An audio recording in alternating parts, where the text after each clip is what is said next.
2022 அந்த ஆண்டு 22ஆம் ஆண்டு செப்டம்பர் 15ஆம் நாள் பேரறிஞர் அண்ணாவுடைய பிறந்த நாள்ல மதுரை மாவட்டத்துல முதலமைச்சரின் காலை உணவு திட்டத்தை தொடங்கி வச்சேன்.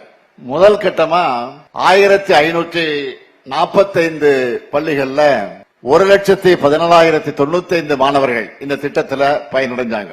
பிறகு 25/8/2023 அன்று முத்தமிழறிஞர் கலைஞர் பிறந்த திருக்குவளையில எல்லா அரசு தொடக்க பள்ளிகளுக்கும் இதை விரிவாக்கம் செஞ்சோம்.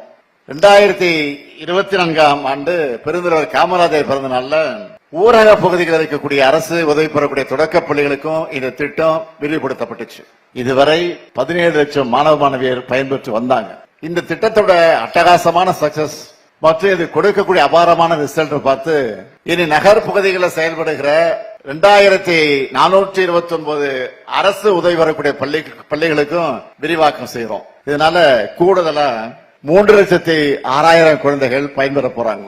டேட்டால சொல்லணும்னா இனி தமிழ்நாட்டில் செயல்படுகிற 37,416 அரசு மற்றும் அரசு உதவி வரும் தொடக்க பள்ளிகள்ல படிக்கக்கூடிய 20,59,000 மாணவர்கள் டெய்லி காலையில சூடா சுவையா சத்தா சாப்பிட்டு கிளாஸ் ரூமுக்குள்ள தெம்பா நுழைய போறாங்க.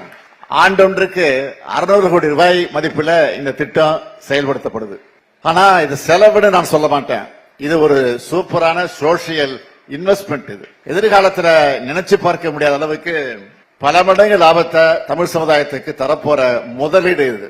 எந்நேரம் தமிழ்நாட்டு மாணவ செல்வங்களை நம்பி அவங்க திறமை மேல அறிவு மேல ஆற்றல் மேல நம்பிக்கை வச்சு தமிழ்நாடு அரசு இந்த முதலீட்டை செய்யறோம்.